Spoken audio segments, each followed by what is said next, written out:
Take note po mga kababayan, etong mga ito, bukod po sa mukhang gustong gawing santo si Kibuloy, mga kababayan, may mga sumisigaw din po, Kibuloy for Senator. Ano kaya dapat nilalagay yang si Kibuloy do sa sa mga survey sinasama sa mga survey O baka sinasama na kasi may mga sumisigaw na mga DDS, Kibuloy for Senator, baka sinasama na po. Hindi lang talaga lumalabas sa top 12. Biruin niyo mga iniisip nitong mga ito, ano ho? Si Jonathan Morales, nagsalita ng konti, kahit ramdam na nila na puro kasinungalingan lang ang pinagsasasabi, pinapaikot lang po ang Senado. Ayun, hindi na natin alam kung ano na nangyari doon sa pag-aaksaya ng pera doon sa hearing na yon. Walang katapusan. Hindi natin nabalita kung ano na ba ending, ano na napatunayan dyan. Ano naging dulot niyang Senate hearing ni Bato de la Rosa na yan sa Senado. Wala ho, di ba? Dahil nagsalita ho si Morales ng gano'n na ngayon vlogger na, nakaamoy ng pera sa vlogging, mga kababayan. Vlogger na. Paulit-ulit naman yung topic. Puro pideyalik. Siya na lang ho yata ang hindi naka-move on doon sa pideyalik na yun. Dahil po nakita ng mga DDS, okay to si Morales laban sa gobyerno to, laban sa kay Marcos to isigaw natin. Senador na din.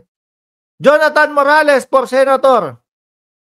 Ano yung sinisigaw nyo dyan? Bakit sa Senator lineup sa top 12 wala si Morales? Kala ko ba malakas kayong mga DDS? Baka mga kilikilin nyo lang ang malakas. Kulang sa ligo. Baka yun lang ang malakas sa inyo.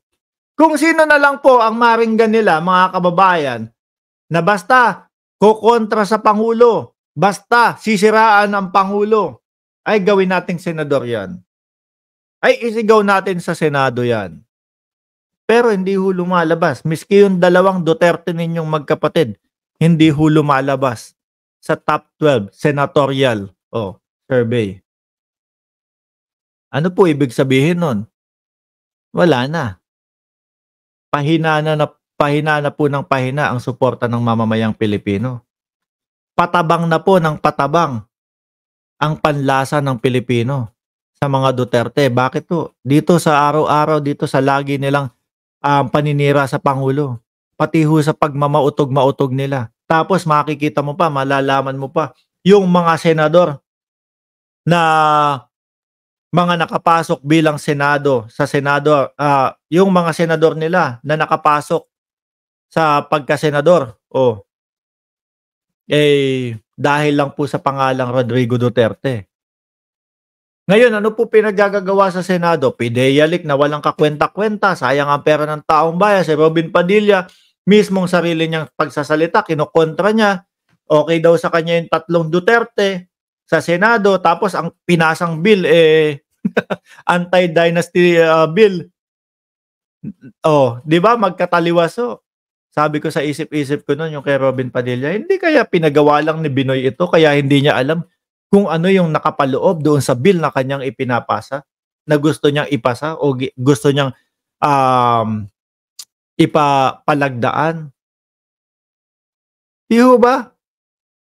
Kaya patabang ng patabang ang panlasa ng taong bayan. Tapos ngayon, Ipe Salvador, Jonathan Morales, tapos eto naman Pastor Kibuloy bilang senador. Kayo po ba dyan hindi natatawa doon sa mga pinagsasasabi ninyo at mga iminumungkahin ninyong tao bilang senador ho? Kayo ho ba dyan okay lang? Ano ho? O basta marinig nyo, etong tao na to kontra kay BBM ito. Halika, gawin na nating senador. Ano po ang gusto nyong mangyari sa Pilipinas? Maging katawa-tawa na lang po. Mabuti na lang yung mga, tawag dito? Yung mga supporter ni Senyor Aguila, hindi nagsigawan ng ganyan. Humihingi sila ng hustisya para kay Senyor Aguila, pero si Senyor Aguila humarap sa Senado. Hinarap. Nakulong nga lang po. Kasi hindi sapat yung kanyang pagpapatunay na siya ay walang kinalaman doon. Pero humarap. may yagbols. Si Kibuloy ito hanggang ngayon nagtatago. Yabang-yabang noon. Sabi sa Senado, hindi yan ang tamang lugar. Oh, hindi yan ang tamang lugar. Yung sinisigaw ninyo, hindi naniniwala sa Senado, tapos isisigaw nyo, senador siya? Mag-senador? Ano to? Comedy na lang tayo, ganun? Buti si Senyor Aguila humarap. Di ba? Si Kibuloy, wala pa din.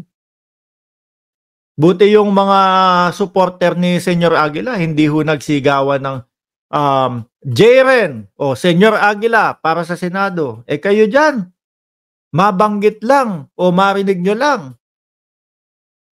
Si ano ba, yung si General, ba't hindi nyo isigaw din yun sa Senado? Yung si General Pulveron, nakalimutan ko na pangalan nun. Ba't hindi nyo mabanggit na tumakbo din sa Senado? Yun, anti-BBM din yun. Di ba? O at least, kapag ka naging senador yun, mas malakas kayo sa Senado.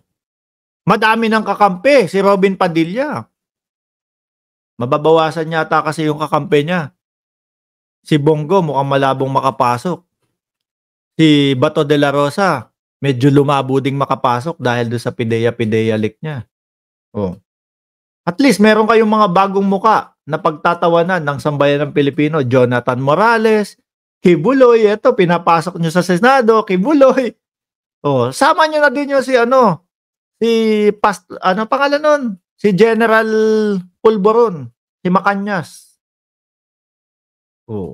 Tignan natin kung makapasok man lang yan sa top 25. Sa top 12, malabo yung mga yan. Yung sila Bato de la Rosa na nga nanganganib po Ano position ni Bato de la Rosa doon sa survey? 11-12, 11-12. Yung dalawang Duterte, wala nga ho, mga kababayan. Tapos ito pa, Kibuloy. Sino boboto kay Kibuloy? Mga DDS. Panigurado ho ako walang boboto dyan sa mga loyalista, walang boboto dyan sa government supporter, walang boboto dyan sa mga kakamping. DDS. Kayo-kayo. Kayo-kayo na lang na nakikita namin yung mautog ninyo paunti. Wala na, ubos na kayo. Kaya dapat itigil nyo na yan. No, dahil wala nang naniniwala sa inyo. Maharlika, yung inyong tawag dito, tagapagbalita o si Maharlika, yung inyong source, alos na. Di ba? Kaya naman po, mga kababayan, kahit anong gawin na pagpapaawa, Vice Presidente natin, no? Basa ng ulan.